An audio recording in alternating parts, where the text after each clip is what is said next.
Hi అండి అందరికీ. ఇక్కడ చూపిస్తున్నారు కదా బాబు, ఆ అబ్బాయి అయితే మా బాబు. సో మా బాబుకి ఫీవర్ వస్తే నేను మండేపిస్తున్నాను. మండ అంటే చాలామందికి తెలియదు కదా. ఫీవర్ వచ్చినా తగ్గకుండా మనం ఎన్ని హాస్పిటల్స్ చూపించినా అసలు తగ్గకుండా ఉంటే ఇలా మండేపిస్తాము. మాకు చాలా ఇదైతే అలవాటు.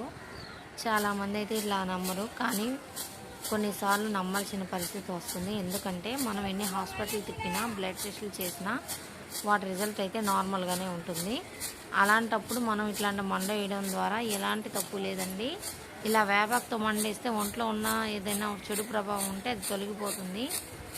వేపాకు అనేది ఆయుర్వేదికి సంబంధించింది. మన పూర్వకాలంలో ఇదే వాడేవారంట. సో పిల్లలకి ఏదైనా బాగాలేనప్పుడు ఆకు కట్టడం అలాంటివి కూడా పెద్దవాళ్ళ నుంచి మనం నేర్చుకోవాలి. అలా అని హాస్పిటల్ చూపించకుండా ఉండకూడదు. దేని పని వాటిదే. అన్నం తినకపోయినా చిన్నపిల్లలు లేదా ఊరికి నచ్చిడి పెట్టినా ఇలాంటి దిష్టులు అలాంటివి తీయడం వల్ల ఏంటంటే వాళ్ళకి రిలీఫ్ ఇస్తుంది. అన్నీ నమ్మాలి.